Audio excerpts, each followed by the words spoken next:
Live from the 607, it's the Ocho Duro Parlay Hour, where we're talking movies, TV, comics, and more. Join in the conversation on our social media with the hashtag ODPH, because here we go.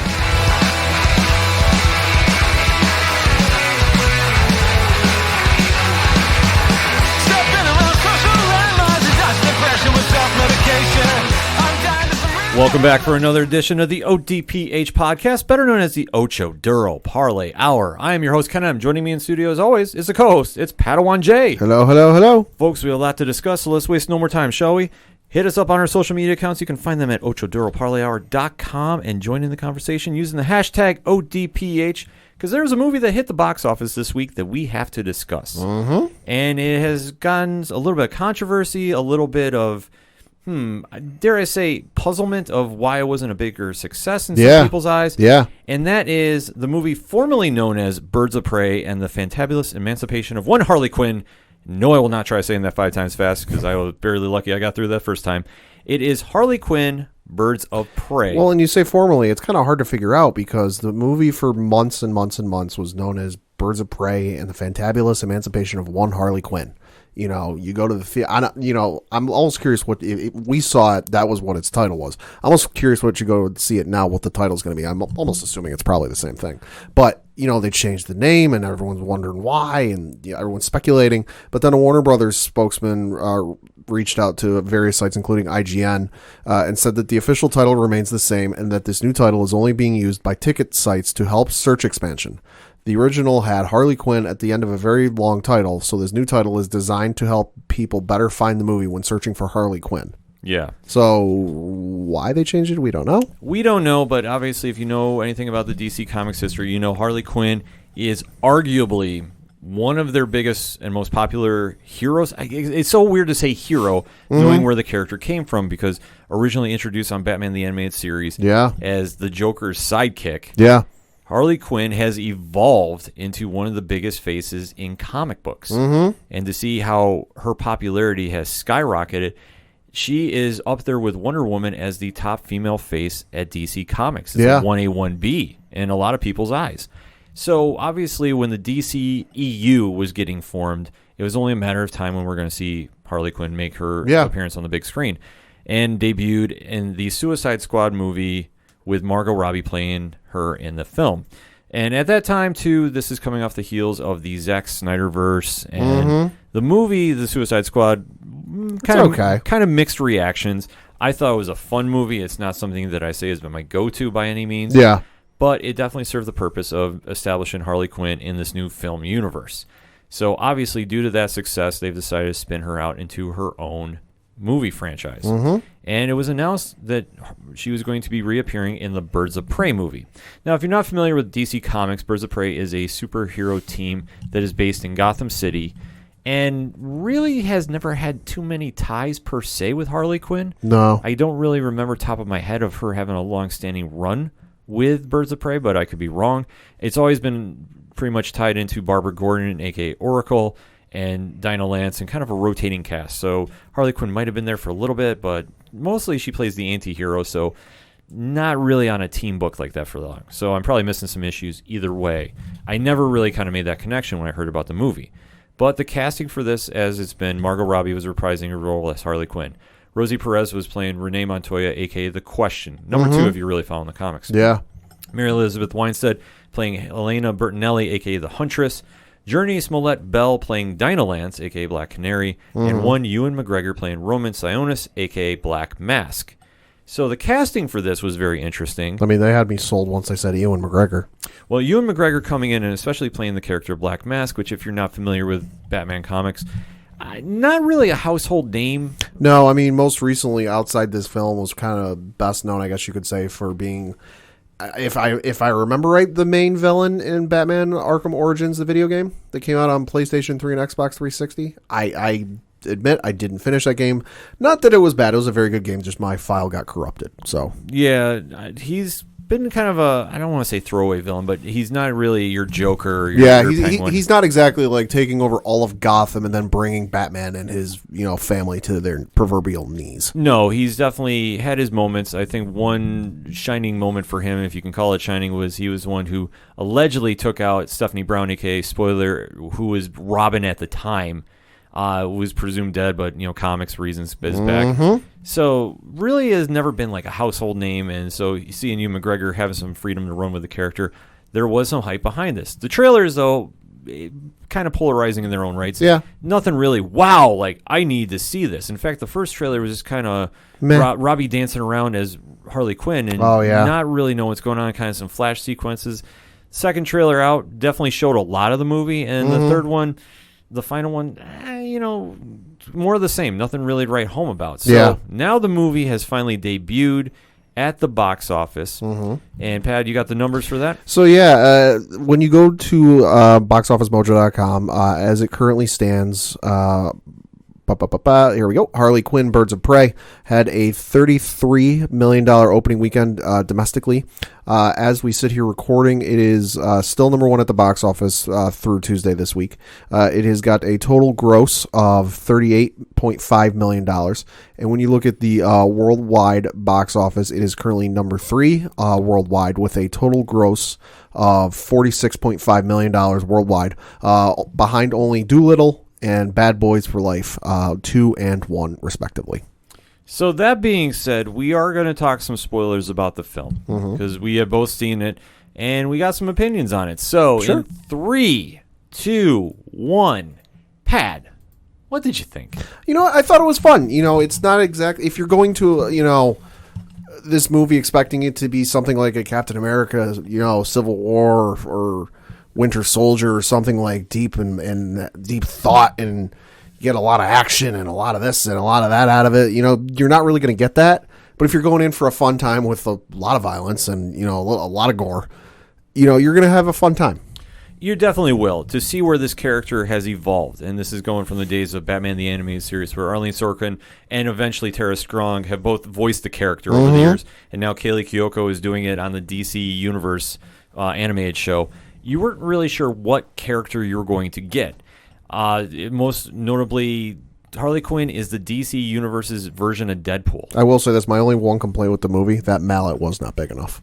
No, it definitely wasn't. But they did tie into a lot from the comics, which I liked. It was it was borrowed heavily, in my opinion, from Amanda Conner and Jimmy Palmiotti's run on Harley Quinn, that it's not so much the Joker's sidekick and focus so much on the Joker, but establishing Harley Quinn and just the force of nature that she is. And that was one of the things I liked about the movie was how you went into this, because we went and saw it with Jimmy Gazdick from Floodlands. And I don't know if he's seen Suicide Squad. I honestly couldn't tell you. No, he hasn't. He said he didn't. So the nice thing they did is they gave you pretty much a recap and everything you needed to know going it right in at the start of the film. So the people who go into this who go, oh, you know what, my friends are going to this, I want to tag along with them. If you haven't seen Suicide Squad, you're good. Yeah, we had a big group going with us. Shout out to Rich from 3FN. He came down with his wife, and there was a good mix of people that knew the comics and knew Harley Quinn really well. And like I said, Jimmy from Floodlands, not really too familiar, knew about the character, but didn't really know what to expect.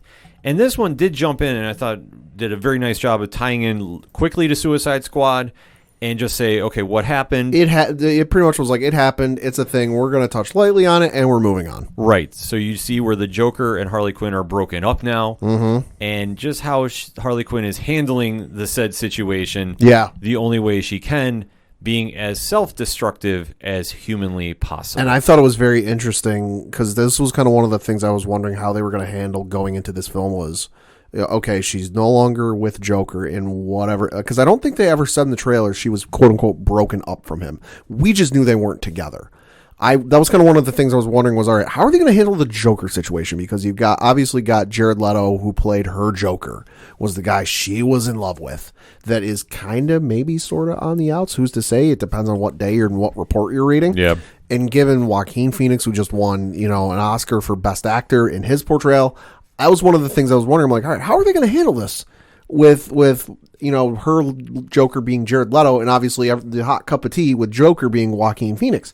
Thought they did a very good job with it when they showed scenes that he was in, but they never actually showed him.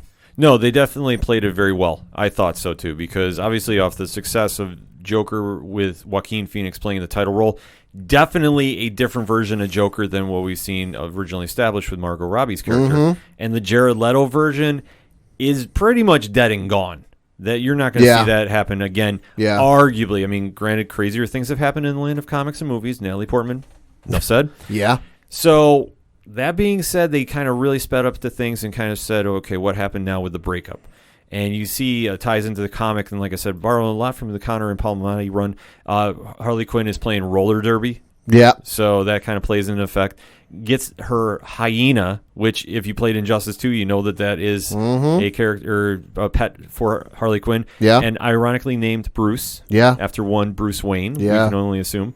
And Harley decides to put the proverbial cherry on top of the sundae after having a emotional breakdown by blowing up what caused her to become Harley Quinn after she's having the recap of her life, and that is sending a tractor trailer through Ace Chemicals for the biggest explosion you could think of. And I love just how relatable they made her emotional state after she broke up with Joker, because that's the one thing I love with the movie is she's breaking the fourth wall like a Deadpool, but it's not over the top and constantly doing it. And it's very subtle. It's very subtle. It's not, right in your face like it is with Deadpool, which I like, because if they did it like Deadpool, be all right, you're just copying Deadpool. But I loved how she talked about how, I'm handling it well. And then it's her sitting in her apartment, drinking straight from a can of Cheese Whiz, watching Looney Tunes and bawling her eyes out. I'm like, yes, this is like the proverbial stereotypical breakup where you're sitting at home eating a pint of Haagen-Dazs and watching TV. Yeah, no, they played it perfectly. I thought overall for this movie, I thought they wrote Harley Quinn the closest to the comics that she's been written in a very long time. Like it also reminded me of some of the episodes from Batman the Animated Series where she wasn't with Joker, she was palling around with maybe Poison Ivy or somebody else. Yeah, no, that was I'll get into that a little later about that. But going back to the movie, because I don't want to get too sidetracked, it does show after the explosion, you do see the effects happening through her side of Gotham. You see Ewan McGregor's character, Roman Solanas, feels the effects of, okay, the Joker's girlfriend is no longer the girlfriend and has to rule her in. Yeah. And is almost trying to assert almost into the power vacuum that kind of feels like is going on in Gotham. Right. And it's one thing that she says at the outset that she's got it great. She's got it made. She even, however long it is, couple days, couple weeks after she breaks up with the Joker, she tries to keep the charade going because, she says in her monologue, one of her monologues, I was the Joker's girl. I could get away with whatever I want. I could drink whatever I wanted. I could shoot. I would shoot and kill whoever I wanted. Nobody would touch me because I'm Joker's girl. Yeah, so I didn't get around to telling everybody right away about it. Yeah, so that was definitely a Harley move, as you've seen, and to give some life to Sionis' character, Ewan McGregor just hammed it up and was definitely he was chewing scenery. And to see how his character was asserting himself through Gotham, there is a moment in the film where he has a family tied up upside down. Oh God. With one Victor Zsasz, which we didn't see that coming. See right away. But if you know about the DCU and you know about Victor Zsasz, nothing good happens when he shows up. Well, it's a great introduction because they bring the guy in and not great, and then he kills the family, and it's not until they never say the guy's name. No. He just kind of snaps his Ewan McGregor just kind of snaps his finger and says, "Yep, take care of him." And then it's not till a later scene where he doesn't even say the first name. He just says the last name. And it's totally for the comic book fans and the folks who've played the video games and whatnot. You just hear, because I heard it. He goes, Zsasz. I'm like, oh, shit. Yeah, I think everybody that was in our group at the theater, the minute we heard Zsasz, you knew who the comic readers were, because I think everybody did a collective, oh, shit. Uh-huh. And to see where he goes, because Zsasz is not exactly a nice character, to say the least. Chris Messina was playing him in the film, did an excellent job for what he had to do, because he was just the henchman for him. Yeah. And like I said, when Sionis is trying to shake down a business in Gotham, and he has the family tied upside down, you see that Zsasz is doing the violent killing that he enjoys doing. And then when it gets to the final character who's a child, a teenager, and he's like, oh, I won't do that to you. Wait, is that snot on your nose? Oh, God, no, never mind. Take care of it. And just you see the face getting cut off, which, if you know certain elements of Detective Comics stories, I'm not saying that it's going to play into a future movie, and I think some people are looking too much into it, but there might be some elements maybe down the road. Just going to leave that with that. But I thought it was kind of nice how they just really implemented the threat of Black Mask into this, because typically, like I said, he's very disposable, very just a one-dimensional character. But as we see, Zsasz is doing his work for him. He has the nightclub under wraps there with Dinah Lass as, I don't want to say his prisoner, but he's definitely enforcing his will that for this section of Gotham, he's pretty much untouchable. Yeah, he's pretty much untouchable, and he's got Dinah in a point where I think on some level she knows what's going on. She kind of plays it off in the movie that at the start she doesn't really know what's going on, and she's okay with it, and she's happy with it. But he's definitely got her under his thumb in such a way that, you know, it's almost like you need me and I need you, so like let's just agree with this, even though this isn't the best relationship. Yeah, and it definitely plays into so many factors that I thought with Dinah Lass's character, because we've seen her on Arrow. Yep. And obviously this one was a different take. I love this take, though. Oh, yeah, so do I. I thought this one felt more like the comics, just with how her character is, just, you know, the I don't want to say cold-blooded assassin, but when it came time to throw down, she threw down. And one thing about this movie, too, the action sequences throughout. Great choreography. Oh, my God. Great choreography for this. Great choreography. Yeah. And then you start seeing the different elements go out through Gotham, and this is how the Birds of Prey come into play. Because obviously blowing up Ace Chemicals, you're going to draw some attention. Yeah, when you blow up a chemical plant, especially that one in Gotham, little bit of a signal getting lit into the sky. Right. And one detective, Renee Montoya, goes there investigating. And during this time, though, she's also investigating someone with a crossbow doing some killings. Right. She's at almost like a mob hangout restaurant type thing. It's not she goes and investigates. She walks outside. Yeah. She's investigating this other thing that's already going on, and then one of her, you know, subordinates comes in and goes, "Hey, you need to come outside." Yeah. And then she starts finding the necklace of Harley Quinn that she threw, the Joker gave her. And then Renee Montoya, being the detective, is piecing this together. I thought it was very, not rushed, but it just kind of seemed like very quick thinking on her part. Yeah. But obviously they're trying to establish about her detective skills, because if you know anything about the character of the question, you know that that's a detective at heart too. So I thought they played that very well. And obviously she's doing double duty, and just how she's piecing everything together I thought was very interesting. So going from there, we do see another character we know in the comics, and that is one Cassandra Cain. Yeah. Now, this version is very different than the comics. Ella J. Bosco played Cassandra Cain in the movie, but like I said, this version, she's just a pickpocket that is more or less orphaned for her own, you know, story in this book. In the comic, it's a different storyline. It is not the one you know that eventually becomes Batgirl, and I believe she is now, her code name is Orphan in the comics. Right. This one, she is kind of left to her own devices, is a pickpocket, really lost without a family. And even though she has one, she's just constant fighting, and she's constantly bounced around. She does steal a diamond of value, though, that has the key to unlock the fortune of the Bertinelli family. Black Mask wants it. And as she steals it, she swallows said diamond. Because that's the right thing to do. Well, you know, as a young kid that is panicked and knows that she is, you know, has something very valuable and doesn't know how to hide it. Yeah. It's a panic move. Yeah, that's true. But now that just made her the most wanted person in all of Gotham, and drawing the interest of everybody that is involved. So due to that said fact, Black Mask sends everybody he can, including one Harley Quinn, to go after her. Because Harley, now that she no longer has the Joker's protection, is a wanted person. By, like, everyone in the city. Yes, and you start seeing word goes around quick. I don't know who made the Facebook post, but everybody knows and everybody's coming after her. Yeah. And there is some cool action sequences that go and tail with this.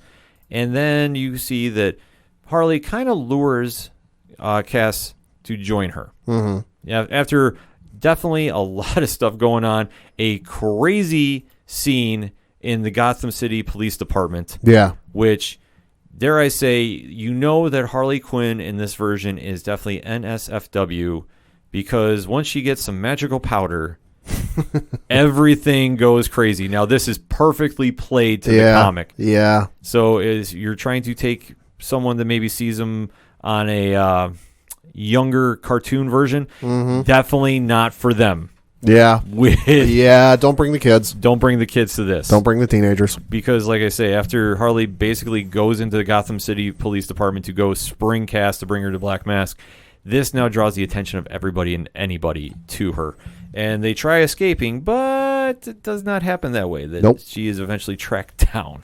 And you see that now Helena Bertinelli is coming back into play, that she is now getting brought in. You find out quickly about her history, too, which I would say they do follow the comics to a degree, but they also twisted the Huntress a little bit. Sure. I understand that it's a movie and they're trying to make her seem more, I don't want to say relatable.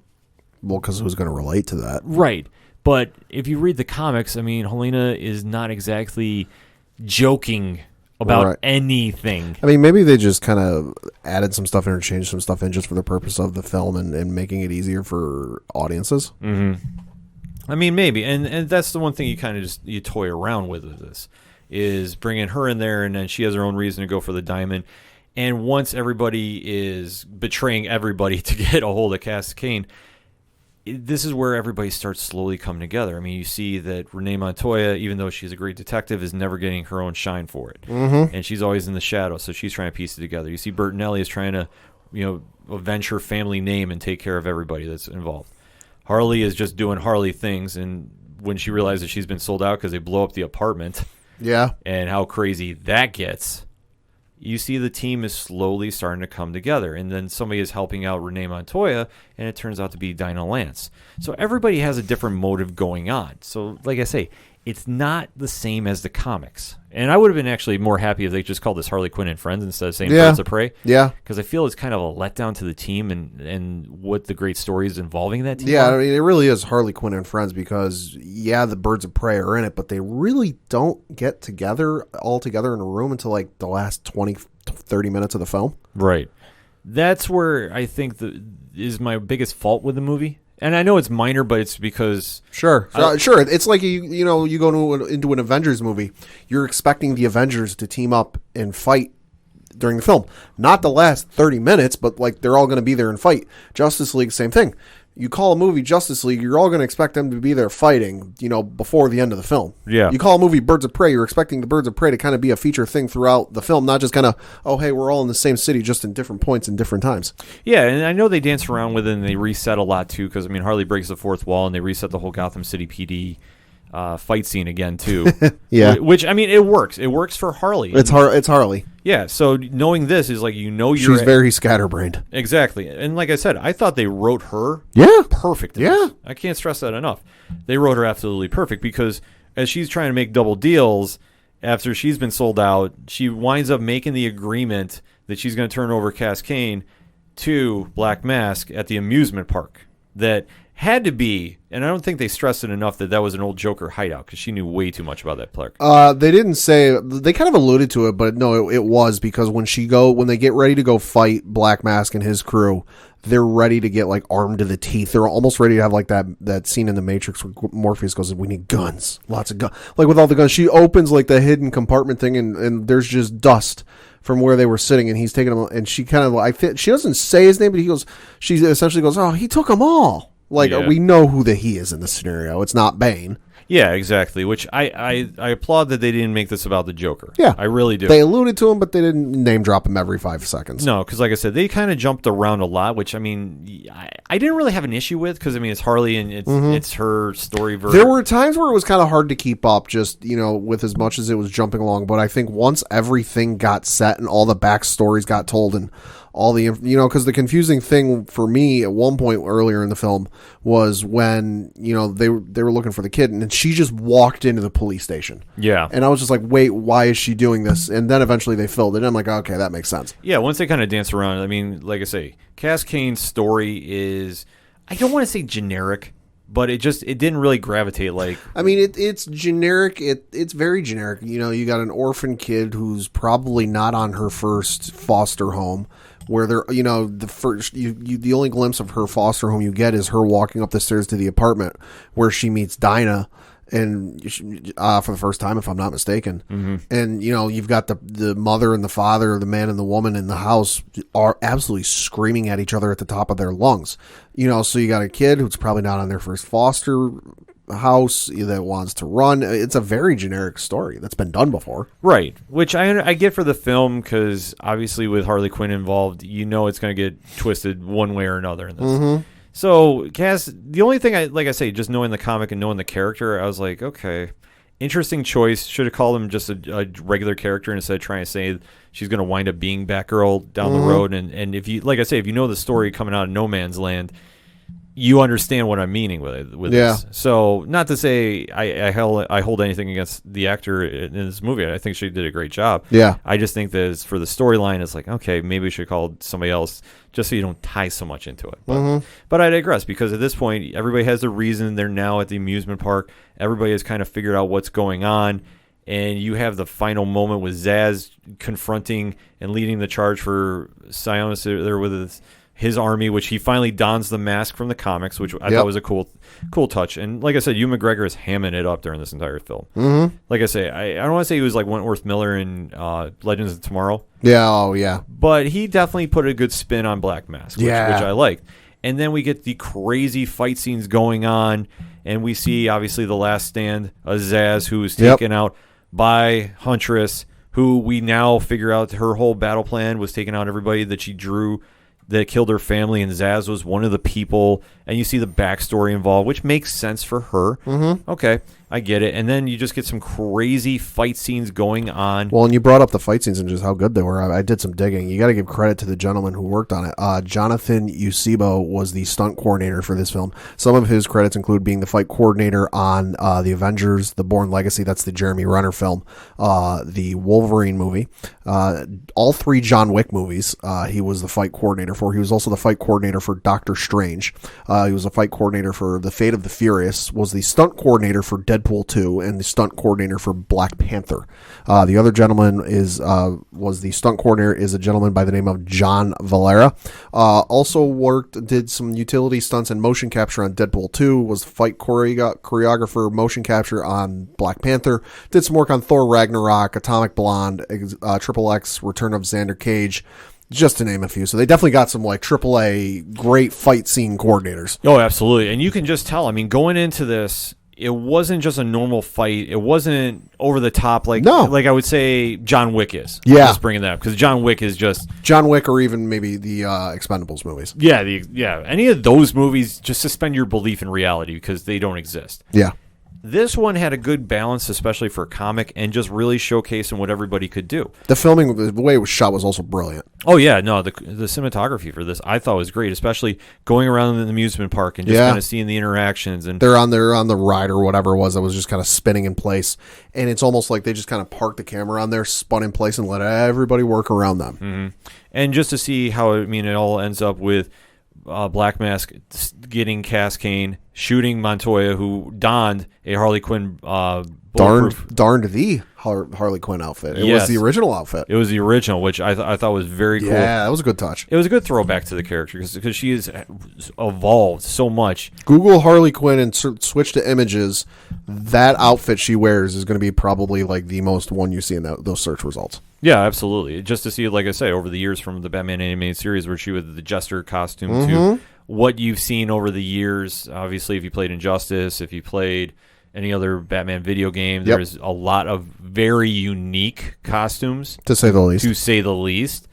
But to see how it all portrayed on here, I thought it worked out fine. And just to see how they did a nice throwback as using it as body armor to save Renee, who obviously getting thrown out the window earlier by Harley. And that was the one thing I liked, though, is they made it body armor, which was something they never said in the show or nothing they ever did in the show. But you know what? It makes sense. No, it made perfect sense, and it's something that was just like a little touch that he needed to do, which I thought was really good, and it made sense because once it builds up to the final confrontation, that Dinah winds up using her powers for the first time and doing the canary scream, which I thought was brilliant. Yeah. Just how they did it. It was a good tease. It was a good tease because they didn't force it down your throat. She's got powers, and she was known as being one of the very well fighters that she could definitely take care of herself. That you didn't need to rely on your powers, and I thought it came off really well. But as everybody's escaping Black Mask with Cass, you do see Helena do a whip, roller derby style, which I got to ask Nat the Ripper about this next time I talk to her, if this was fitting to the roller derby that we've seen, because they did a nice whip to give a little shot to Harley Quinn to get over to catch Black Mask's car. Mm-hmm. And then they get into the fog after they crash the car and everybody kind of goes into the distance. And Harley misses using the correct bullet. Yep. And obviously, as much as it seems like Harley is screwed up, which I liked that they didn't have her save the day per se, it was Cass who wound up taking a grenade out of the weapons chest that they had and put it into Roman's jacket. So I got your ring, huh? Yeah. I thought that was brilliant. Yeah. I really did. And there is no way they're bringing Black Mask back. No, you saw body parts. Yeah. This isn't a case of, there was an explosion, but you didn't see anything. No, like, you don't even got to slow it down. No. Like, they made a very deliberate choice in post-production with the special effects to show body parts getting spewed into a million different directions. Oh, it was brilliant. I was like, okay. Obviously, with an R rating, you expect something like this, but I did not really think they were going to go into full detail as they did. No, they did. But, hey, I'm not mad about it. Obviously, that's a one and done for him. Yep. And unfortunately, because Ewan McGregor was so good. Yeah, he was. And like I said, unless they do some weird time travel thing. Yeah, because comics. It could happen. Flash and Flashpoint. Oh, I know that's coming. I'm dealing with it. You see, though, as everything is tied up at the end of the movie, the diamond is sold. The money is now split between everybody, per se. There's a portion that goes to Dinah and Helena, who now are teaming up with Montoya to be the official Birds of Prey team. They need some better costumes, though. I'll say that. Yeah. So it's really interesting about what they're going to do there. And I got some thoughts, and I'll wrap it up with that after I get done talking about the rest of the movie. Because, as you see, Harley takes off with Cass, and they ride off into the sunset to go do whatever they're going to do if there's going to be a sequel. Which you would think maybe. Well, that becomes the question, because then after that, I mean, that's how the movie kind of wraps up. So I have some thoughts about where I think this is going. Mm-hmm. Okay, one, I think the team that is left over from Birds of Prey, I think could be spun off into their own HBO Max or DC Universe show. Yeah, I could see that. I fully see that happening. I could see that. And you know what? I'd be fully on board with that. Because I thought as much as they were featured in the movie, they weren't featured enough. No, they definitely weren't. But if you set them up to be the team at the end, I think you can tell some more stories with that. Yeah. And I'm perfectly fine with it if they want to introduce Barbara Gordon, which I think is very necessary. Yeah. If you're going to do Birds of Prey, you need to put Barbara Gordon on the team. Yeah. Just do it, the four of them, and call it a day. Because there's definitely enough villains in the Bat universe that aren't just Batmans, but in that inhabit Gotham. Yeah. That don't necessarily need to be in a feature film that you could do stuff with. Yeah, absolutely. I mean, we see it with Batwoman right now. Yeah. That you can start borrowing different villains and bring them in. You've seen it done with mixed results on Arrow. Yeah. Like bringing Ra's al Ghul on there, not the best look. No. But bring in Firefly and some of the other ones. Yeah. So bring in like a Mad Hatter. Yeah, you could do something like that. You could definitely Mad Hatter would be great. You could definitely run with that. Or even bring back Ricardo Diaz. What about Man-Bat? Man-Bat would be another one. Man-Bat would be so good. I mean, there's so many ways. I realize I'm biased towards any villain from the animated series, but No, but you could definitely do it, though. And especially with HBO Max having some freedom to do it. There's enough source material that you could really run with a Birds of Prey show. And I would not mind seeing a real one with this team happen on it's HBO like, Max. Heck, even bringing some of the comic writers to come up with something. Oh, Gail Simone writing again. I'm there all day. All day. So that is an option I think could happen. As for a sequel to this movie, I think that it definitely should warrant one. Mm-hmm. I know that the box office reviews have left, a lot of questions, no pun intended, about the future of this franchise. That $33 million debut was not the $100 million gangbuster opening. Right. So I guess what I would ask you, Pad, what do you think will it take for a sequel to happen? Well, as we sit here recording, the Birds of Prey film does currently have a 79% score on Rotten Tomatoes. That is out of 319 total reviews from critics. And out of 8,083 verified ratings, it has an audience score of 80%. So I would say this, the fans seem to love it. The critics seem to love it. Despite what the box office might say, and I realize that in terms of making a sequel to the film, the benchmark, the bottom line is, did it make its money back? I would say this: even if it makes just over the money back, do another one, but just maybe change a few things with how it was marketed and how it's presented and all this. It definitely needs a sequel. I would say this. It was fun enough, and I would be okay with seeing a sequel. I fully agree. I think they should do a lot of changes for the marketing. I think the production of the marketing, I think, really hurt. I think it would have been done a little bit better if you titled it Harley Quinn and the Birds of Prey. Yeah, if you did something and featured Harley Quinn at the beginning. Right, because it's like you said at the beginning, not a lot of people know who the Birds of Prey are. A lot of people know who Harley Quinn is. But, if your ultimate goal is to either set up a film franchise or set up a, television franchise with the Birds of Prey on HBO Max or DC Universe, you can still title it Harley Quinn and the Birds of Prey and do that. Yeah, you definitely can. I think that I'd like to see Harley roll out into her own solo film. Sure, you can have Cass Kane come back for it. I personally would like to see a sequel have Poison Ivy. Yeah. And then whatever you want to do for it, I'm completely cool with. That'd be great. But I think that for a sequel to happen, a couple things need to definitely go in favor of the franchise. Okay. One, they need a huge second week box office. Mm-hmm. Not saying it needs 50 million. Sure. But I would say if they pulled in another 30, give take, I'll say 25, 30. I think that's a good sign that word of mouth has spread. Because I know for just talking with the ODPH Society, a lot of people did not even know this movie was coming out until we talked about it. Right. Which is not a good sign. No. And obviously, there's a disconnect somewhere. I think also the rating might have hurt him a little bit with our rating. Like, it wasn't necessary for what they showed in the film. Yes. But did it ultimately hurt box office sales? I think maybe a little bit.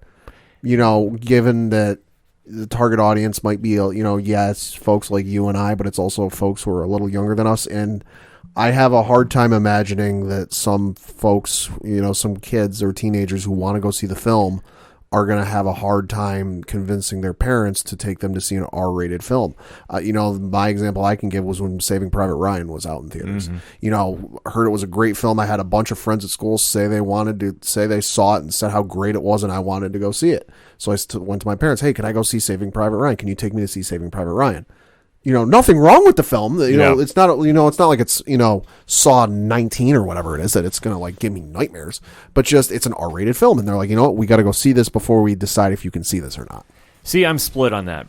I do see that point, and I do think that there is some legs behind that. I guess where my argument becomes is how did Deadpool do so well? Yeah. And this one didn't, if it's the same thing, an R-rated superhero film. Yeah.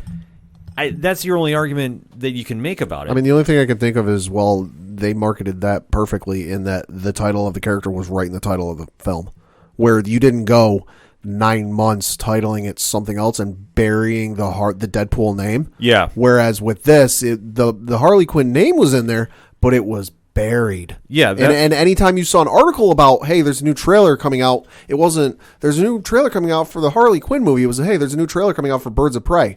Casual folks who don't really know a lot about comics or know a lot about what's going on aren't going to click on that and aren't going to see that and aren't going to know. If you put Harley Quinn, like we said, in the front of the title, a lot of more people would have known. I fully agree. And that's where I think they were hurt by this. I think the R rating for this movie is not the death knell that a lot of people are selling in. I do understand the point, though. And I guess I would just kind of flip it and say, you have to benchmark it against Deadpool. Mm-hmm. Now, obviously, different character, different universe. Different ball of wax. It's apples and oranges, but it's still produce. Mm-hmm. And what I mean by this is you still had, arguably, one of your most popular heroes, let's just say characters, because I hate saying Harley as a hero. Yeah. One of your most popular characters that is in an R-rated film that stays very true to the source material. Mm-hmm. So your comic fan base knows about it and is going to go. How are they getting turned away at the box office? And I think, though, you touched upon the right nerve. To bury the name in the title to the very end and try selling it as a different movie than it turned out to be, I think is a tough sell. Mm-hmm. And I think that might disenfranchise some people. And I think for another group, that they had no idea what this was about. And I think that definitely hurt them. I think that when they decide to do a sequel, and like I say, I really hope they do, and I can't stress enough to go out this weekend and see the movie if you haven't. Yeah. It's a fun movie, and it definitely plays into the character. So if you like what you've seen in the comics and you like what you've seen in the video games per se, I'll say if you know who Harley Quinn is and you enjoy Harley Quinn, you know, you like seeing her, you know what you're going to get with this. yeah, and that's what you should go into seeing. You're not going to see too much of the Birds of Prey, and if you're a Birds of Prey fan, you're going to be slightly disappointed, in my opinion, because it's not the same dynamic. It just isn't. I think where they can definitely improve on is marketing it better, making Harley Quinn the focus, as she should be. Don't even say the Birds of Prey. Just have them in the movie and just don't even talk about it. It's like Deadpool was talking about the X-Men. Yeah. They were in there, but was it Deadpool and the X-Men? No. Yeah.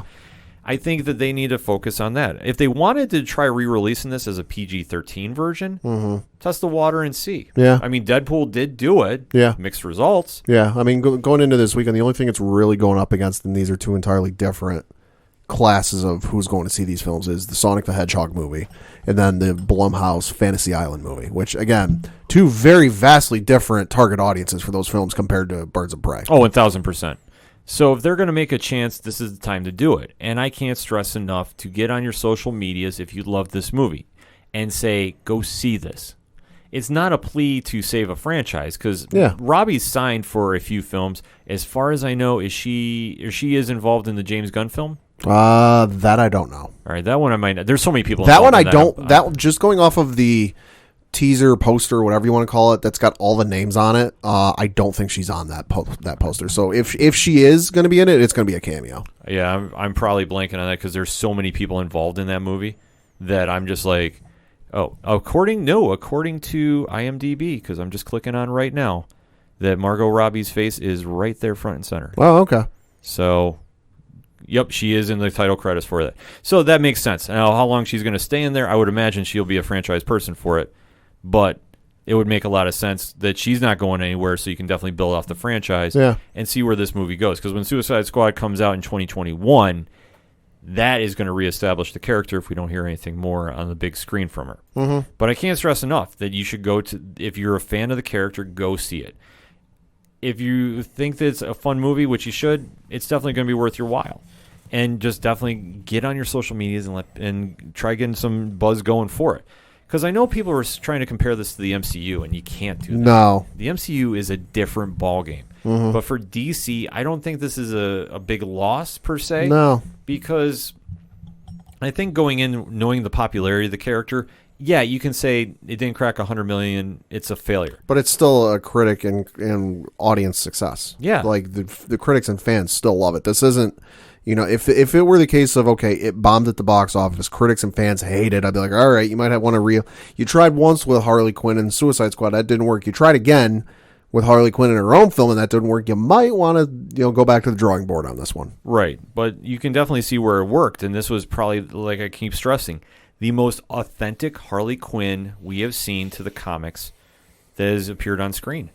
The first Suicide Squad movie, so-so. It was all right. So it was all right. It's a Saturday afternoon movie. Yeah. The sequel now coming with James Gunn at the helm, that's going to be a lot better. Yeah. Oh, a lot better. Yeah.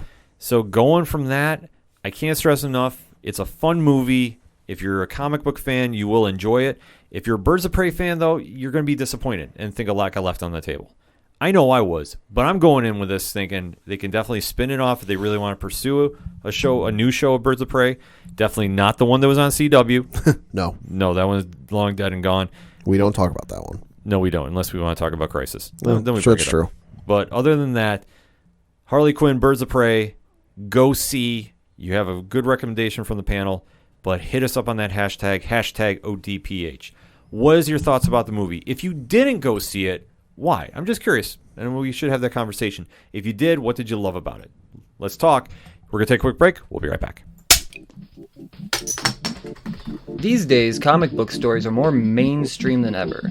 Unfortunately, not everybody has the means to be able to consume all of this greatness well. If you were to join me, Brian Wayne, on the Cheers to Comics podcast, I will help guide you through the rabbit hole that is comic books. Whether you're a brand new reader that just walked out of the latest blockbuster summer Marvel movie event and just have to know the source material, or you're an old dog and just want to get a different perspective from another reader, this is the podcast for you. And when I say comic book podcast, this is a comic book podcast. No filler material.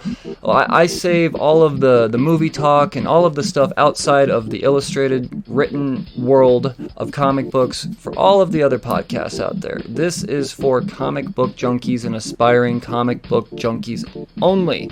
So tune in with me, Brian Wayne, 3 times a week.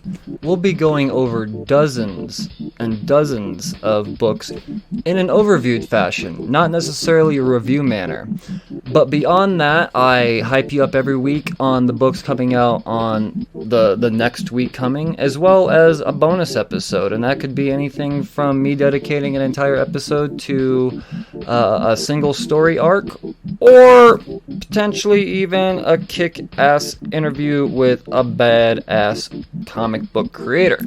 So if any or all of that tickles your little fancies, join me, Brian Wayne, and the rest of Slurred Nation on the Cheers to Comic podcast as I kick back drinks and drop all types of comic book knowledge. Cheers. This is Rich, the host of the Three Fat Nerds podcast and co-host of the Horror Zone 607 podcast, and you are listening to our hashtag 607 podcast brothers, the Ocho Duro Parlay Hour. Now kick it back over to Ken Moneybags and the crew.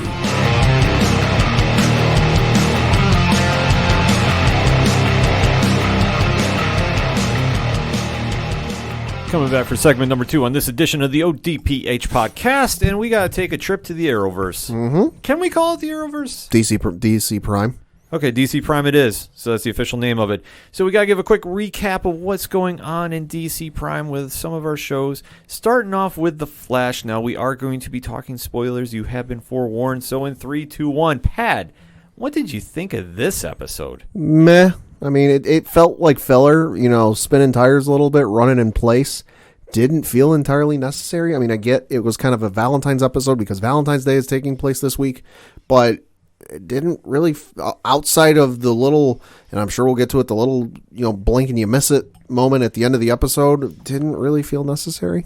I will agree. This was a letdown for me. I was not even digging this episode at all. It was also confusing for me in certain aspects because you were bringing in 2 characters that we hadn't seen for a while, and it felt just out of the blue and like mid-story, and I was like, wait, what the hell is going on right now? Yeah, because after the cliffhanger of last week where Iris went into the mirror and was pulled in, we were expecting, okay, something big was going to happen. Like maybe, just maybe we'll get something and it'll make sense, but hold that thought. No. That Iris reappears, and we do see another returning face post-crisis, and that's one Amulet Black, played by the one only Katie Sackhoff. Yep. So, seeing her return, always good. Yeah. Albeit, though, like I say, Amulet is not one of my favorite characters. No, and that was one of the things that was confusing, was like she just came out of nowhere and was just in the middle of a plot, and I was just like, wait, what the hell is going on here? Right, which... Why do we care about this? Yeah, I mean, I really don't, and I'm like, okay, well, let's kind of roll with it.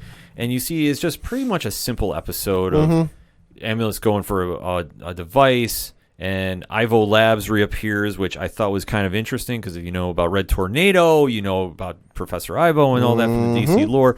Haven't really touched upon it, so I'm hoping maybe we'll get a return possibly in the DC Prime universe. But no, unfortunately, we get a familiar face, I guess, and that is the return of Amulet's boyfriend, Goldface. On again, off again boyfriend. Yeah, which, I mean, I understand it was supposed to be the back and forth, and you're seeing the new persona from Iris involved in this. I mean, Cadmus Patton definitely was flipping it into a new persona, and you could definitely tell the difference of how Iris has always been on the show to how she is now.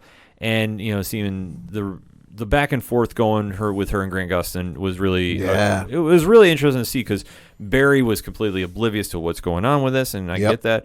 And like I say, to balance off with Katie Sackhoff and Damien Portier playing, their interest in going, it was a good episode in that aspect, but it was kind of like I'm not really connecting with this. This is just nothing for me. I was expecting a lot more diving into maybe what was going on with Iris, and they just kind of go back and forth. and you see that Joe is trying to intervene with Barry rather, and kind of say Iris isn't the same, but Iris, you have to let her trust herself, which I'm really surprised at. Mm-hmm. That they're really pushing for Iris not to be a vigilante, but she's taken a lot more risks lately than we've seen in the past. Not saying that she needs to play a damsel in distress by any stretch of the imagination, but it just seems like what she's been doing lately, since she's now the head reporter for the newspaper now. Yep. It's kind of an interesting take on it. But, But I'm interested to see where that goes. At least that had my interest. The other storyline going on with Amulet and Goldface, I just did not care about. No, neither did I. Even I get what they were trying to do with the back and forth and the on again, off again, but it just not feeling it. Like if it was a recurring villain with another recurring villain, sure, I'd get that. We see them. It was somebody we'd seen on a weekly basis. I'd get that. But these are people that are here for a cup of tea and then are gone for weeks, if not months. Right. And to see how Iris teams up with Amulet after having a fight with Barry. Yeah, that was what threw me, which I didn't pick up on the whole, and I completely forgotten about the sucked in the mirror thing and all this because time and life. And I was just like, wait, why that surprised me. I was like, wait, why the hell is she teaming up with her? And then I'm like, oh, wait, that's why. Well, it's just like, okay, something has definitely changed with Iris. Mm-hmm. And it just kind of seemed like too easy for Amulet to be like, oh, well, why didn't you just say you had a fight with the Flash? Come with me. It was like, wait, what? Yeah. Like, it was just too telegraphed. Yeah. And I'm sitting there just bored. I'm going to be honest. I was just like not even digging this at all. And I mean, obviously, it was a quick ploy that Amulet and Goldface were reconciled because Barry kind of convinced them to. And I mean, there's the whole cheesy music thing, which, yet again, this season of The Flash. Yeah. Music and cheesy music at the most inopportune times. Yeah. I mean, I don't know, Pat. What's your take on that? Not really. It was the moment when the music started playing. I was like, oh, okay, that's funny. But then it just kind of dragged on. Like, it was good for the little spot and the little bit, and they'll go, oh, okay, that's funny. I get that. But just you let it play on for a little too long.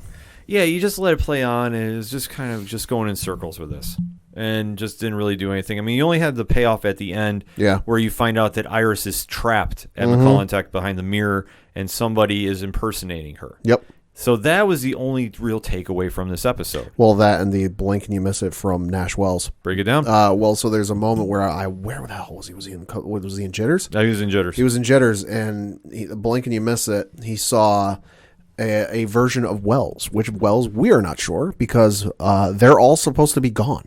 I know some people are saying it was Earth 2. Wells, I wanted to say, just based off of the way, he didn't seem so happy-go-lucky like that version did. He seemed definitely more like brooding, like maybe a reverse Flash Wells. Yeah, which I would love to see. That's what I took it to be, but it was a blink and you miss it. That was kind of me, like the only redeeming factor of the episode was I was sitting there and I saw him like, wait, what the hell?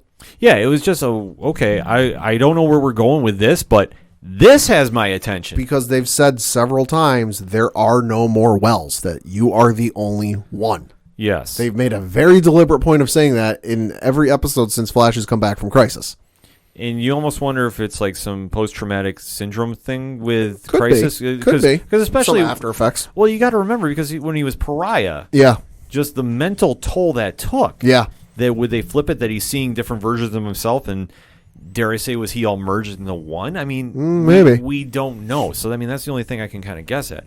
Either way, if we get season 1 Harrison Wells, bring it on. Yes, please. Sorely needed. Yes, please. In my opinion. So, with this episode, nothing super crazy, nothing really write home about. I admit, I was not impressed by it at all. It's honestly one that if you haven't seen it, you can pretty much skip. And be fine with. Yeah, which I am perfectly fine doing. It just didn't do anything for me. And following right after was Legends, and Legends being Legends, doing the whole homage to Carrie. Well, an homage to horror films. Yeah. Which I gotta say, I'm not a horror movie fan, but I did appreciate naming, the kid they were going after. What was it? Freddie Myers, Freddy Krueger, Michael Myers. I appreciated the hell out of that. That was great. No, the one thing that Legends always has is they're going to be cheesy. You know this. And we have said this many times on the show. They're American Doctor Who. It's very smartly written. Yeah. And definitely hamming up to whatever time period they're in. And I think that's one thing you can tell the actors on that show love doing it. Mm-hmm. And obviously, it was a cool throwback, obviously, with the horror movie genre. Yeah. And tying so much together. So that was just a fun episode. Nothing really to write home about. I want to say, like, all the shows this week played it pretty safe. Like, no major, like, earth-shattering events. Not that you need one each week, but this all just kind of seemed, okay, we're just going to have a nice, happy-go-lucky episode. I did appreciate Nick Zano in this episode, though, as Nate, where when they finally got back to, what was it, in 1989. And he was essentially like, listen, the only thing that there's nothing flyer than how I look right now. Yeah. I was just like, okay. Yeah, so overall, nothing really super crazy going on in DC, Earth Prime, or DC Prime. I need to drill that in because I always want to say Arrowverse, but it's not an Arrowverse yet. There currently is no Arrow show. Yep. Have not heard any official confirmation yet. So end of the episode, though, Constantine goes into something, confronts something, so that nothing good can come from that. No, Constantine is really carrying that show right now. Mm-hmm. And where they're going to go with him and his story, I don't know. They're using him a lot more than I thought they would. Yeah, which I'm happy to see. Oh yeah, if you can, given how god awful the TV show that Matt Ryan was on was. Yeah, that was god awful. And I'm just hoping they spin him off into his own HBO Max. Yeah, do like a Justice League Dark on HBO Max. Yeah, that has been heavily talked about. So I'm hoping with the Bad Robot deal, that maybe, just maybe, we'll get something right with that. I don't know, but we're gonna have to see because, like I said, this week you gotta say nothing really great to write home about. If there was anything, because what was it? Batwoman was off this week because of the Oscars. Yep, same thing with Supergirl. If Flash, skippable. I would watch Legends if for nothing else. Then it's a fun episode that like very much pays homage to, like you said, Carrie and some of the classic horror movies. Yeah, definitely so. It's a fun watch. It's always a fun watch. Like I say, just didn't really do anything to move the needle, so to speak. Yeah. And like I say, for these kind of episodes, don't really keep my attention too much, but they're fun. Yeah. Like I say, the Flash one, I'm sorry, I'm not sold on. I was just like, oh god, here we go. Like I started working on podcast stuff. I'm not gonna lie during that whole thing. But let us know what you think, though. Hit us up on that hashtag ODPH. What was your thoughts on the DC Prime universe this week? Did you like the shows? Did you not like the shows? Did you skip them for something? We definitely want to have that conversation. We're going to take a quick break. We'll be right back. Hi, I'm Cody. And I'm Christian. And we're Nerds with Friends. Not just two nerds who have some friends. No, we're your hosts for the podcast, Nerds with Friends. We cover any topic that people can nerd out over, from TV, movies, and comics, to conventions, tabletop RPGs, and much more. Nerds with Friends comes out every Tuesday on Apple Podcasts, Spotify, Stitcher. And of course on our website, nerdswithfriendspodcast.com. Join us every week as we confess our nerdy confessions and talk about the latest in nerdy news. And remember, you're not alone. You're with friends. This is Nerds with Friends. Thank you for listening. Now back to the show. Hi, this is Tyler from Second Suitor, and you're listening to the ODPH podcast. I want you to get it. I want you to understand. I'm doing the best I can, but not as good as I want to be. I just want to get it. I just want to comprehend that I have to make amends. So coming back for the final segment on this edition of the ODPH podcast. Pat, what you got for those one-shots? Got some interesting E3 news. Jeff Keighley, of course, the famed internet celebrity, I guess you could say, worked on the Game Trailers TV website. Was also on G4TV.com. He hosts the Video Game Awards every year. Has announced that he is skipping the E3 Expo this year. Really? Yeah. So of course, this is a big video game conference that takes place out in Los Angeles, California every year. Where if you are a video game fan, this is your Christmas. This is where if it's a big video game coming, it gets announced. Notably, side note. PlayStation is skipping again this year, so not sure what that says about the future of PlayStation at the E3, but it's just interesting to note. He said on his personal Twitter account today, quote, "I have made the difficult decision to decline to produce E3 Coliseum for the first time in 25 years. I will not be participating in E3, close quote." It definitely appears that like he's not making this decision lightly, or it's not coming easily, because he went on to say, quote, "I've debated what to say about E3 2020. While I want to support the developers who will showcase their work, I also need to be open and honest with you, the fans, about precisely what to expect from me. I look forward to supporting the industry in other ways and at other events in the future, he concluded. So obviously this generated a lot of buzz online and a lot of folks asking for him. And one user by the name of @Fendozer said, "What fueled your decision to not participate?" Jeff responded, quote, "A ton of factors. I just don't really feel comfortable participating given what I know about the show as of today," close quote. So another person asked if E3 was still viable, considering, both Keighley and companies such as Sony, aren't really doing it this year. He said, quote, "I think E3 needs to become more digital and global. It's a brand that means a lot to people, but it shouldn't just be a show floor," close quote, he replied. So in case you're not familiar, E3 Coliseum is the official show arranged by the company behind the larger E3 event. Keighley has hosted the show for the last 3 years. It's much, and if I'm not mistaken, it's the one where it's the official one. If you go to Twitch, and it's like the E3 stream where like it's the official one from them, and it's they're bringing in everybody, and everybody's coming on to show this thing. So definitely interesting to see that he's choosing not to go given what he knows is going on behind the scenes. And I definitely agree with him that things need to change because it means a lot to people, myself included. From when I really got into video games in the early 2000s, some of my fondest memories are sitting there at home on TV with my brother, because E3 takes place in the middle of summer, so we were off of school, sitting at home on G4 TV, watching with my brother the PlayStation conference, the Sony, the Microsoft conference, the Ubisoft conference, just all these great conferences where, oh, that looks awesome. Oh, I can't wait to play that. I definitely think it needs to change. For the longest time, you could only get in on if you were press or you worked in the industry. Like if you or I wanted to go in there as fans, we couldn't get in there. Yeah. Now they've opened it. Now they've gotten smart for the first time in God knows how many years. A couple of years ago, where they opened it up to fans, and fans could purchase badges, much like a regular convention, and get in.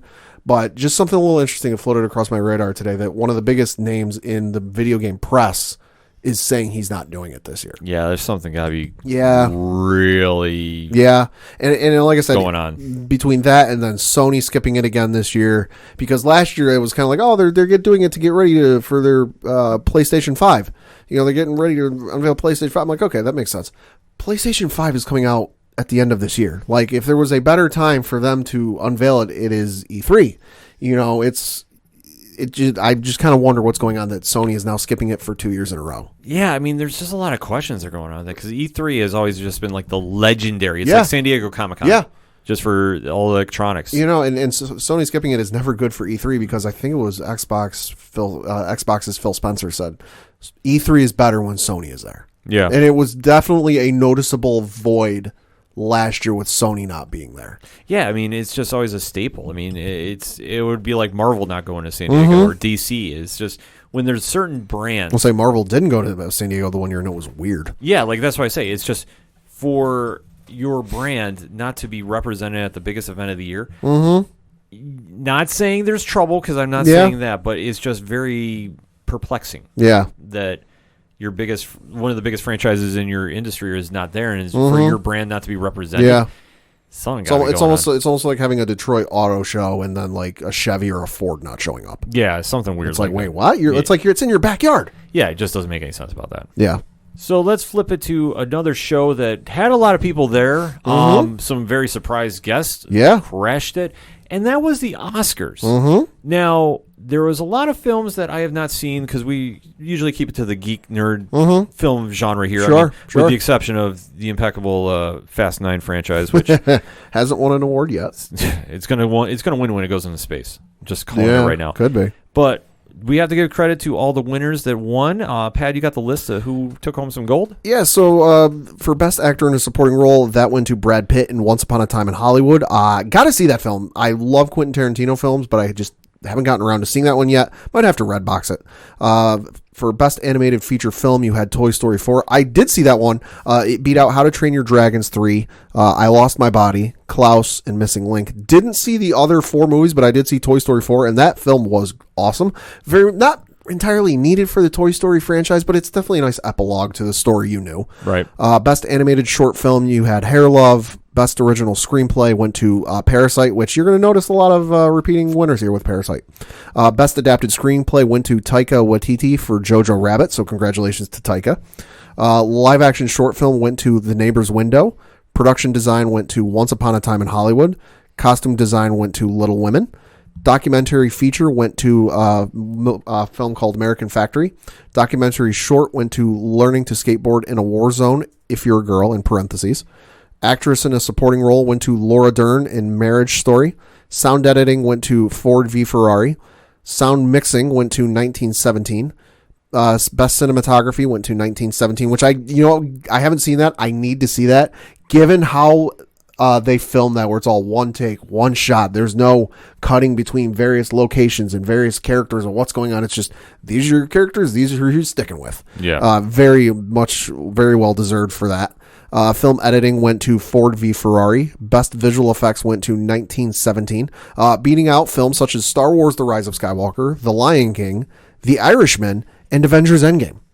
Really? Yeah, which is very surprising because, well, Star Wars Rise of Skywalker, a lot of visuals in that. Same can be said for Lion King. Irishman also because some of the main actors were, their ages were messed with in that film. But also Avengers Endgame. And kind of want to ask you, do you feel the Avengers were snubbed in this case? Okay, so I guess I'm kind of like twofold about this. Okay. In my opinion, they did not need to be nominated for Best Actor, Best Actress, Best Picture. Yeah.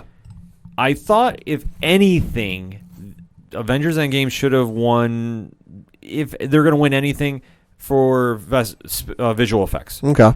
You could give it to the whole final fight scene that was happening. For me, I thought it was a great, entertaining film. I treat the MCU like that. Yeah.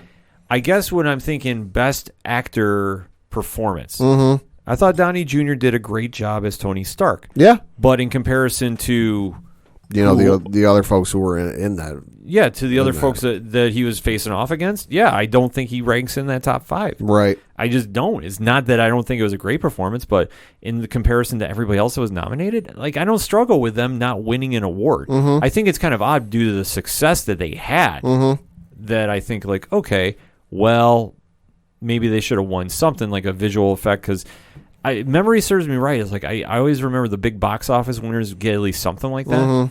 So to be fair though, Lord of the Rings didn't get anything until the final film, Return of the King. Harry Potter never got anything. Yeah. Just to name a few. But like you said, you bring up Robert Downey Jr., best actor in a leading role. All right, so Joaquin Phoenix won that for Joker. As he should. He should. Just an incredible performance, top to bottom. Also in that category was Antonio Banderas from Pain and Glory. Haven't seen that one. Leonardo DiCaprio from Once Upon a Time in Hollywood. Again, haven't seen it. Need to. Adam Driver from Marriage Story. I've seen one scene from that movie off of Facebook, because there's that one Facebook page. It's it shows the screen, it shows the film, but then it also shows the script below it. Yeah, and it's the scene where he's having a fight with Scarlett Johansson. That one scene alone is incredible, and I'm like, all right, based off of that one scene alone, you deserve to be nominated for Best Actor in this film. And then Jonathan Pryce from The Two Popes. I'm sorry. Yes, Robert Downey Jr.'s portrayal of Tony was great and all, and it was one of his best, if not his best, but it not in that category. I agree, and that's the thing. You can't say that he outbeats anybody in comparison to. I'm sorry, he doesn't. For who he was up against, because I know some people were really petitioning he should have got an Oscar. Yeah. Listen, I can understand the fandom. Yeah, and I'm all for it. But no, I'm sorry. No. You're not going to sell me on that one. Yeah, I mean, the thing with the Oscars is they very much, and I know a lot of people want to see comic book movies get nominated more and more recognition, and I agree with that to a certain degree. They've definitely pushed the envelope in some areas that, need to get looked at.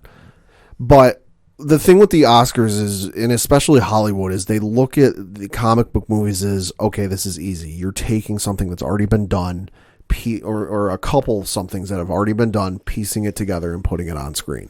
It's not to the level of creating your own original story and putting it to screen and coming up with the idea from concept and all this. So was Downey Jr.'s portrayal great? Yeah.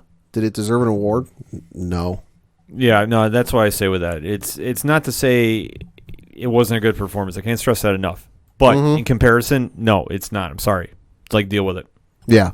Moving on to some other award winners, you had makeup and hairstyling go to the folks that worked on the movie Bombshell. That one I gotta give a shout out to the folks that won that award and gave their speech. Of course, that was the film about the Fox News Roger Ailes real life situation. I got to give them credit because they specifically thanked Charlize Theron, who is the main actress in that film, and basically praised her up and down and almost put her in tears. Yeah. So that was a cool acceptance speech to watch. Best International Feature, which is a name change from Best Foreign Language Film from the last, however many years. It's now Best International Feature. That went to Parasite from South Korea. Best Original Score went to Joker, beating out the likes of Little Women, Marriage Story, 1917, and Star Wars The Rise of Skywalker. This one I got a little, I'm not mad about, but I'm kind of like, okay. Yeah. You beat out John Williams. John Williams was at his absolute best. It's his final Star Wars film. He's not scoring any more of them. He'll get credit for the theme song, but he's not working on any more of them. Joker was a great movie. Don't get me wrong. I'll admit, I don't remember much of the score. This one, you could go back and forth. I understand the John Williams thing. I get that. And it's a catch-22. Mm-hmm. Because I thought the Joker score, I just remember it added the dramatic moments to the movie. Yeah. Except the Gary Glitter song. Yeah. That was just... Yeah. That's when it got cringeworthy. Yeah. But that's what you wanted in that scene. Yeah. So I get that, but I was like, hey... But I understand that. I mean, John Williams is John Williams. He needs to win more awards. Go look at his history of films he's worked on, and then go look at the number of Oscars he's won. Let me save you some time. It's only 5. Yeah, that's crazy. crazy. And you run through some of the films he's worked on. He's only won 5 Oscars. It's a crime. Best Original Song went to "I'm Gonna Love Me Again" from Rocketman because, hey, it's Elton John. Yeah. Who's going to be Elton John at an award show? Good luck. Best Director went to Bong Joon-ho, who directed Parasite. Now, Parasite won a lot of awards at this award show. I can't say deservedly so because, admittedly, I haven't seen the film. I don't think it even made it here to our theater locally. So I was like, I might have to check out this guy's work. Don't think I've seen any of his work before. Saw a post from IGN like the day after the Oscars. It was 4 other films from him you needed to see. He directed, apparently, the Chris Evans Snowpiercer film, which... I'm like, okay, I've actually seen his work. It's amazing. So I'm sure Parasite, same thing. Best Actor in a Leading Role went to Joaquin Phoenix, like we said. Yeah. If I couldn't remember, is this the biggest major win for a comic book movie to date? I realized Black Panther got nominated for Best Picture a couple of years ago, but it didn't win anything. Heath Ledger won posthumously, right? Yeah, he was posthumously. So... I would have to say yes, and I would say I struggle with calling this a comic book movie at times. Yeah, because it really just loosely connected to the Batman universe. Yeah, it's like I was talking to Common Man Vince Utoli earlier today about the film because he still hasn't seen the film. How? I listen, man. I don't know. Jeez. Of all people, like if you know Vince, this is kind of shocking. So yeah, I told Vince, I said, it's one of those movies that it's not really a comic book movie. It just kind of uses the comic book universe to make it believable. And I said, and what I mean by that is if you take out the fact that it's Joker and it's Gotham, I don't think I could suspend enough disbelief to believe what's actually happening. That like all those factors could go into making a person nuts. That's just your average Joe. I can believe it slightly because it's Joker, but it just kind of uses Joker and the Gotham universe to kind of help with the story. Yeah, I thought if anything, it really brought more eyes to it because people were waiting to see the Joker, and it didn't necessarily happen. But you can't take away from Joaquin's performance in that. Yeah. I mean, it's downright creepy. It was very well done, and yeah, I mean, you can listen to our past episode about the Joker review. We talk heavily about that. Best Actress in a Leading Role went to Renee Zellweger for her portrayal in Judy, which, from my understanding, is about Judy Garland, and she dedicated the Oscar to Judy Garland, who never won the award. Definitely got to see it because it sounds interesting, and Renee Zellweger is a pretty good actress. And then you get to Best Picture, which went to Parasite, beating out the likes of Ford v. Ferrari, The Irishman, Jojo Rabbit, Joker, Little Women, Marriage Story, 1917, and Once Upon a Time in Hollywood. And there was at some point in these big 4 categories, I think it was around the time of Best Director, that when it went to the gentleman who directed Parasite, that somebody on Twitter went, oh my God, Best Picture's wide open. Who the hell is going to win this? Yeah, I thought this year's field was very wide open from the films that were done. I knew Joker was not going to win Best Picture. No, I knew that too. Yeah, that one I was like, Joaquin should win that. It's a great film, but it wasn't going to beat it. I'll admit I don't know that much about Parasite. Neither have I. I'm actually going to give a shout out to One Movie Punch. It is episode 628. Okay. So definitely have to take a listen to that again and, really get caught up on this. And because, like I say, the movie definitely kind of was sparking some interest online. I had no problem with it. It's now the #1 movie on the iTunes movie charts. Yeah. Because, Yeah, it definitely has earned the right. I mean, obviously, if it wins that many awards, it's got to be worth something. Like I said, I can't stress taking a listen to One Movie Punch, episode 628, to get caught up on it. Because, like I said, I remember it, but it's not sticking out. But now that I've seen the movie and seen it all there, I got to take a re-listen. Mm-hmm. And, I mean, I can't really argue with it. Because, I mean, there was a lot of good films posted in that category this year, which usually there's always, one clear-cut winner, and there's always one that you don't know too much about that winds up winning. Yeah. So this one, I'm definitely thinking it's hey. Yeah, it was also historic because it was the first non-English speaking film to win Best Picture. Yeah, so congratulations to all the winners there. Yeah. Eminem decided to show up and do... Yeah, sing, what was it, Lose Yourself, because reasons. I guess the reason he gave after the award show was all said and done with was he never got around to doing it the first time around when the film, when the song was nominated and won. And if I remember the story correctly, he was asleep when his name got announced for winning the award.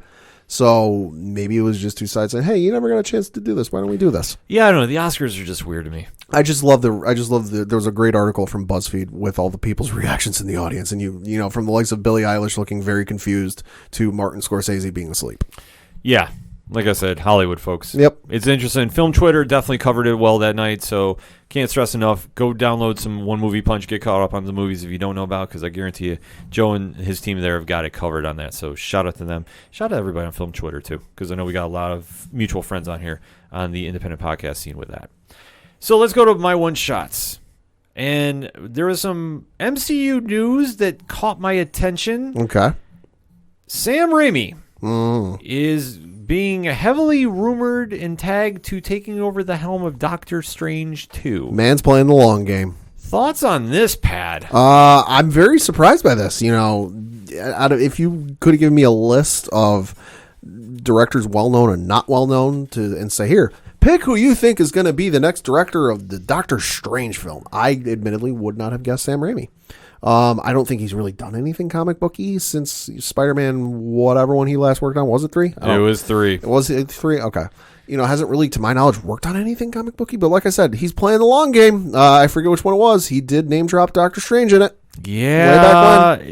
It's always been kind of a pet project for him. So Doctor Strange in the multiverse of madness, might we see a Tobey Maguire cameo appearance? If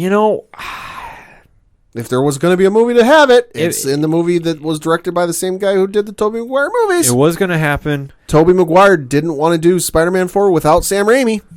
I'm not saying it's going to happen. I'm saying if it's going to happen, it's going to be here. If it's going to happen, I just personally can't see Marvel signing off on that. I don't know why. I just don't see it happening.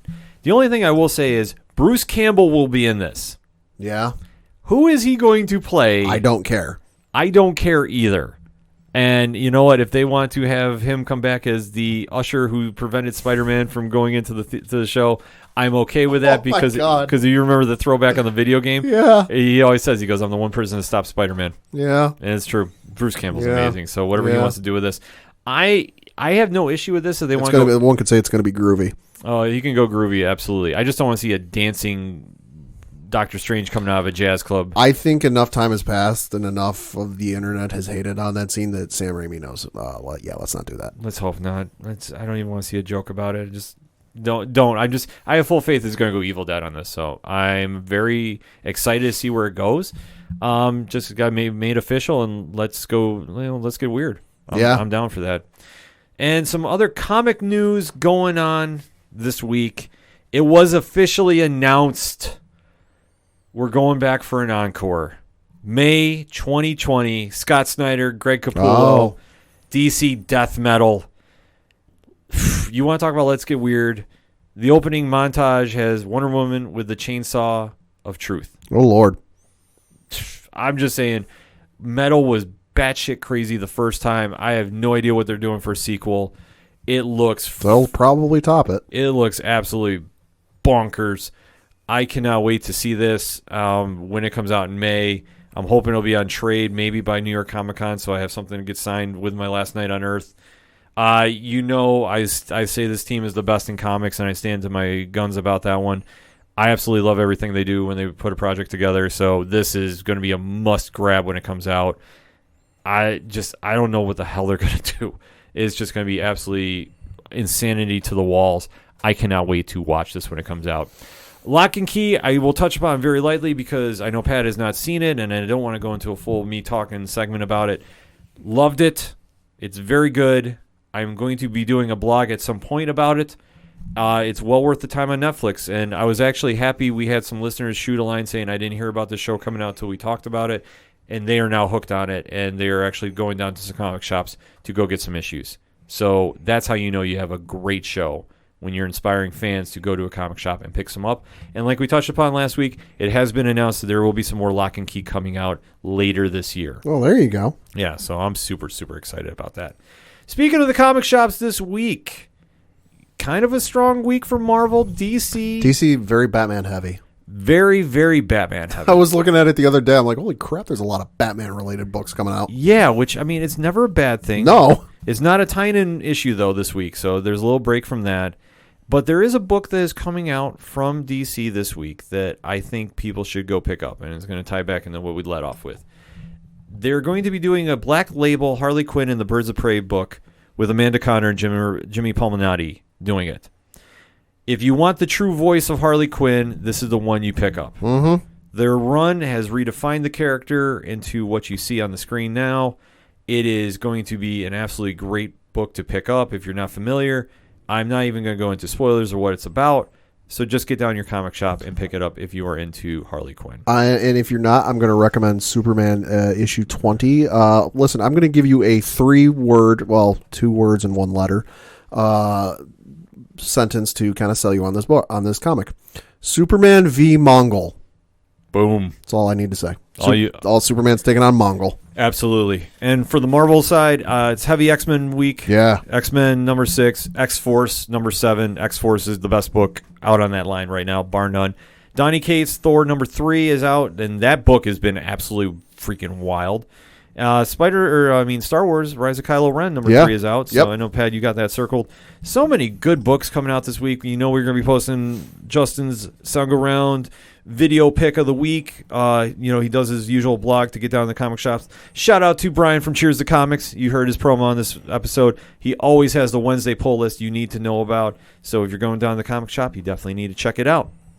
So the music you heard on this episode is that of Shout at the Robots, but we are going to be closing with some Second Suitor this week. Why? Second Suitor goes out on tour the 13th of February. They have a big run going and a very big Valentine's Day show going on locally in the 607. For all the information you need on those bands, plus Floodlands, Walking Distance, and so much more, OchoDuroParlayHour.com/music. You can find the links to all the bands you hear on the show, including Fair City Fire as well. You can also head over to the ODPH directory from OchoDuroParlayHour.com. Find out about Tom from Off the Cuff Gaming. You can find out about Excite Wrestling, who's got some big announcements going on. Photography by Mike Blakesley. Shout out to our favorite photographer doing some cosplay photos. And, of course, our fellow hashtag 607 podcast brethrens, the 3 Fat Nerds. Shout out to Rich Ron and hashtag Big Natty Cool. Hashtag challenge accepted. Hashtag it's behind a paywall for a reason. Diesel. And Pad, more Love is Scary is coming. Oh, Lord. Yes. Oh, God. I have been told that Diesel has more episodes planned out, maybe like 4 months worth. Oh, God. I told you, and I'm warning people, we can't talk about the episodes on the show. It's behind a paywall. The artiste is at work. He's got some stuff cooking. Rich was telling me he's got months planned out now. That's scary. Yes, it is. It's fitting for Love is Scary. So if you need something for Valentine's Day, $1 will get you in the door. $3 to get you a better seat at the table. If you can sign up for the 8122 Productions Patreon and find out everything that is Love is Scary. It is worth the while. And also on ODPH's website, the OchoDuroParlayHour.com, you can find out about Parlay Points and commentary blogs to the show, and you can find out all the links to our fellow podcasting groups. Shout out to hashtag 607 Podcasts. Shout out to Podnation, and shout out to Nxtwave. because that's all we got for this week. So for the one and only Padawan J, Thank you. I'm your host, Ken. Thank you, as always, for listening to the ODPH podcast, better known as the Ocho Duro Parlay Hour. We'll see you next time.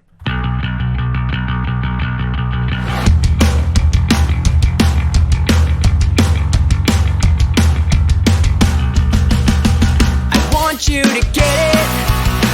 I want you to understand. I'm doing the best I can, but not as good as I want to be. I just want to get it. I just want to comprehend that I have to make amends with the monster inside of me. But I keep forgetting things I need to know.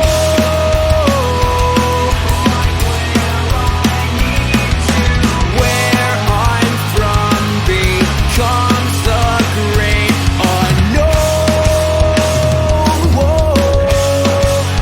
And I can't seem to get it. None of this is making sense. I built up too many fences to let this get the best of me.